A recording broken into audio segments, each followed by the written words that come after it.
Okay, हम कर रहे हैं मास्टर कैम्प 2018 के अंदर मिलिंग के टूल पाथ, है ना। इसमें हम कंटूर मिलिंग कर चुके हैं और एरिया मिलिंग कर चुके हैं।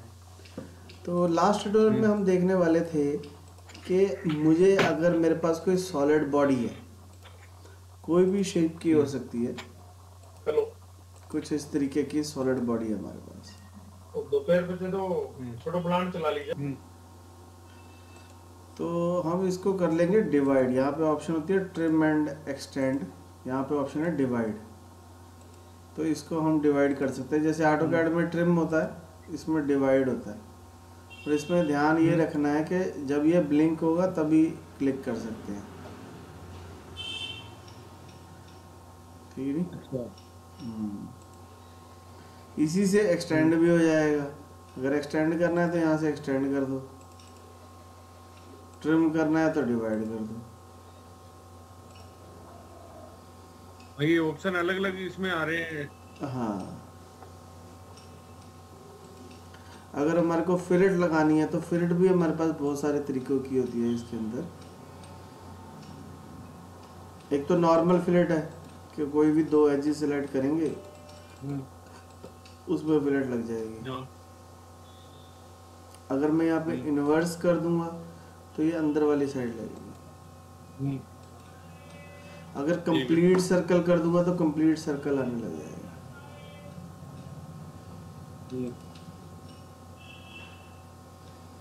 तो फिलेट लेंगे, कोई भी दो एजेस सिलेक्ट करेंगे तो फिर कंप्लीट सर्कल आएगा। अगर मुझे इसको डिवाइड करना है तो यहाँ डिवाइड लेके इस फालतू को डिवाइड कर, ठीक है। तो डिवाइड करते हुए ध्यान रखना है कि ब्लिंक क्या हो रहा है। तो जो चीज़ ब्लिंक हो रही है वही चीज़ पे हम क्लिक करेंगे। एक यहाँ पे ऑप्शन है क्लियरेंस की। क्लियरेंस में क्या होता है, अभी देखो इसको सिलेक्ट किया और इसको, ये देख रहे हैं आप सर्कल बन रहा है। अभी यहाँ पे ज़ीरो क्लियरेंस है, इन दोनों में ज़ीरो क्लियरेंस है। अगर मैं क्लियरेंस बढ़ा देता हूँ तो ये देखो इन दोनों में गैप आ गया, ये वाले पॉइंट से सर्कल के बीच में।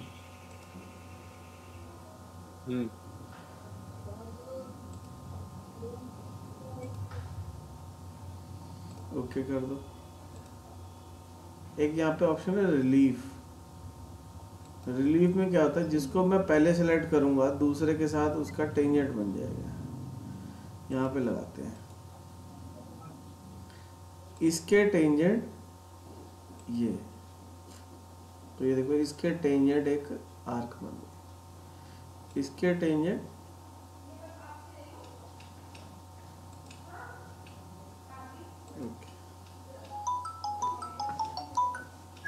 ठीक है। इसको फिलेट लगा देते हैं।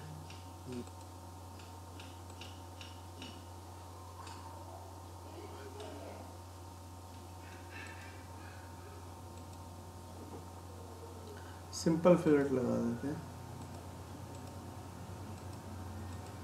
जैसी भी शेप बन सकती है, वो कोई इशू नहीं।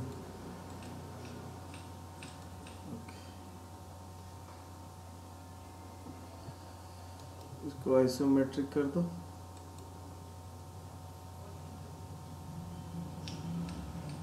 ठीक है। और यहाँ से सॉलिड में जाके एक्सट्रूड कर देंगे।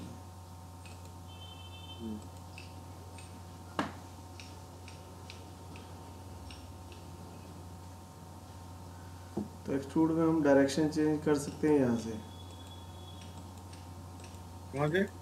ये एरो दिख रहा है आपको ना, ऊपर जहाँ से आपने माइक्रोफोन ऑन किया है वहाँ पे एक और ऑप्शन है शो रिमोट कर्सर। आपको मेरा कर्सर नहीं ना नजर आ रहा? आप बोलो तो नहीं आ रहा। शो रिमोट कर्सर ऑन करना पड़ेगा आपको। जहाँ पे माइक्रोफोन था ना उसके साथ में ही है व्यू, व्यू के अंदर है शो रिमोट कर्सर। उसको ऑन करोगे तो आपको मेरा, यहाँ नहीं, ये तो मेरा है, ऊपर ऊपर।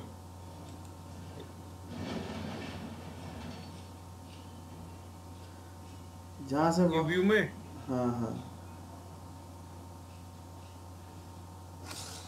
यहाँ कहाँ पे है?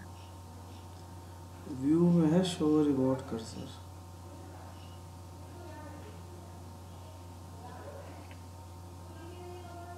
हाँ जी, कर दिया ऑन। तो अब आपको कर्सर दिखने लग गया होगा, है ना। हाँ, दिखने लगे। तो हम इसकी डायरेक्शन चेंज कर सकते हैं। हम्म, अगर मैं यहाँ पे बोथ डायरेक्शन ऑन कर दूँ तो ये जो डायरेक्शन है ये दोनों एक्सट्रूड जो है वो दोनों साइड होने लग जाएगा जितनी हम वैल्यू भर देंगे। हम्म, ठीक है, अगर बोथ डायरेक्शन बंद कर देते हैं तो यहाँ पे हमारे पास डिस्टेंस आ जाते हैं 2। हम्म,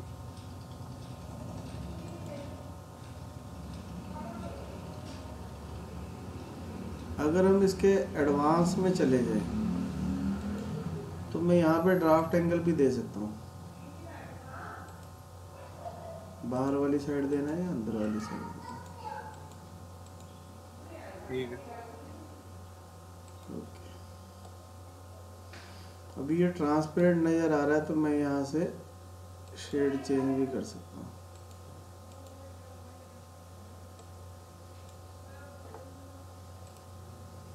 ये है शेड। हम्म, ट्रांसपेरेंट बंद कर देंगे तो सही नज़र आएगा।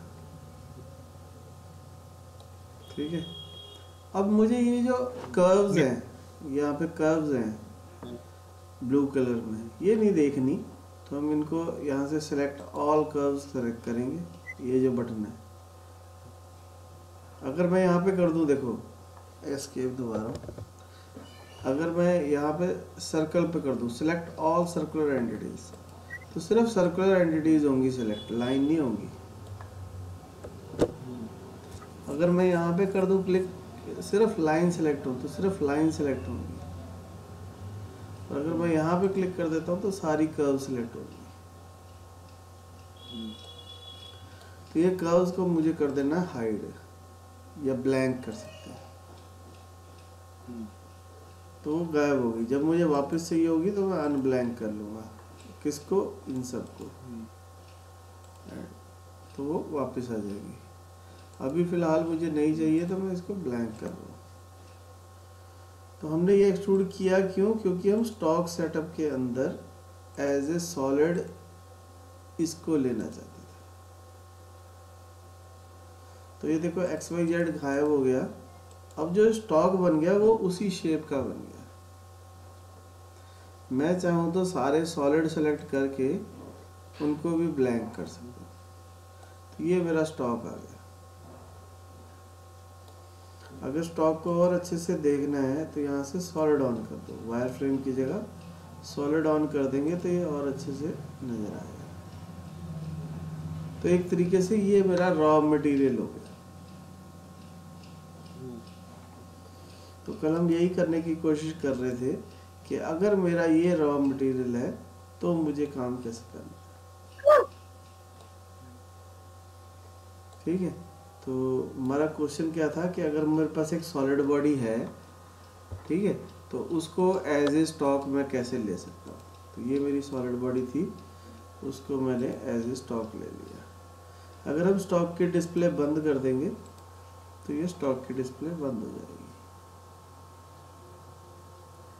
ठीक है, तो इससे फ़ायदा क्या होता है कि मान लो मैंने कोई भी टूल पाथ चलाया, जैसे हमने कंटूर ही चलाया,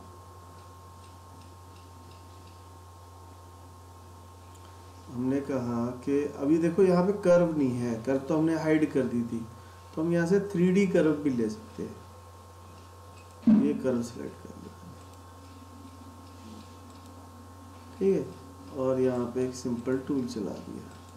अभी हम कंटूर में नहीं सीख रहे, अभी हम सीख रहे हैं कि स्टॉक देने से फ़ायदा क्या हुआ। तो इसलिए कोई भी टूल ले सकते हैं हम। ठीक है, एंडमिल की ट्यूटोरियल हमने ऑलरेडी बना चुके हैं, तो वहाँ से देख सकते हैं। तो मैंने ये टूल चला दिया। ठीक है, जो भी आपको पैरामीटर वगैरह देने हैं वो आप दे सकते हो। कंपनसेशन ऑफ करनी है, ऑन करनी है, वो हम कर सकते हैं। कितनी डेप्थ देनी है, वो सब कुछ हम दे सकते हैं।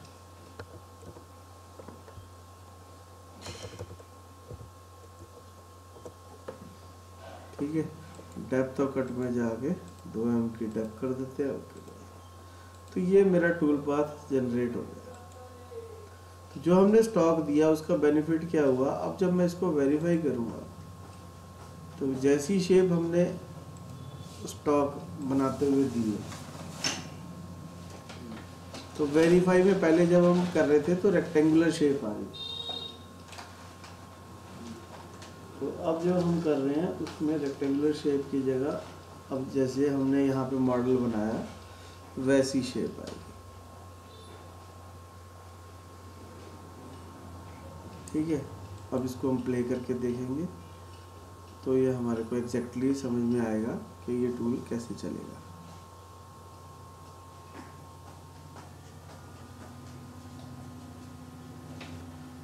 ठीक है, तो ये जो स्टॉक बन गया, अब ये मान लो ये मेरा प्रोग्राम बन गया। ठीक है, तो इसको मैं कर सकता हूँ सेव एज एसटीएल। हाँ, तो ये जब हम सेव एज एसटीएल करेंगे तो इसका नाम कुछ मैं दे सकता हूँ। तो ये फाइल जो है as a STL file save होगी, अभी हो रही है सेव ये। ठीक है, तो इस एसटीएल फाइल को सेव करने का फ़ायदा क्या हुआ कि जब भी मेरे को कोई और काम करना होगा, मतलब मान लो अब नेक्स्ट टाइम मुझे इस चीज़ के ऊपर, ये वाली कर्व के ऊपर काम करना है, तो इस चीज़ को मैं एज ए स्टॉक ले सकता हूँ, एज ए एसटीएल फाइल। समझ रहे मेरी बात? मतलब नेक्स्ट ऑपरेशन में मेरे को अगर ये वाला स्टॉक लेना है तो वो ले सकता हूँ। वैसे हमारे पास एक और भी ऑप्शन होती है स्टॉक मॉडल की, इसको मिनिमाइज कर देता हूँ। यहाँ पे हमारे पास स्टॉक मॉडल की भी है कि हम स्टॉक मॉडल अलग से करेंगे। फिलहाल मैं जब हम यहाँ पे स्टॉक सेटअप में जाते हैं तो यहाँ पे फाइल की भी ऑप्शन होती है, तो मुझे ब्राउज जो फाइल करनी होती है वो एसटीएल फाइल होती है। ये देखो, तो यानी कि अगर मेरे पास कोई एसटीएल फाइल सेव्ड है तो उसको भी मैं एज ए स्टॉक ले सकता हूँ। ठीक है, बात समझ में आई कि हम चाहते हैं कि हमने एक मॉडल बना लिया, अब इसने जो काटा, मान लो 2 अलग अलग कंपनियां हैं, है ना, एक से हमने शेपिंग करवाई या मिलिंग करवा ली, एक से हमने कोई ड्रिल लगवाना है ना, तो उस केस में हमारे को क्या करना पड़ेगा, हमारे को स्टॉक चाहिए होगा, तो उस केस में हम ये चीज़ को यूज़ कर सकते हैं। ठीक है, आगे हम एक एग्जांपल लेंगे, उसमें भी हम ये करके देखेंगे कि हम एसटीएल फाइल को एज ए स्टॉक लेना हो तो वो कैसे ले सकते हैं।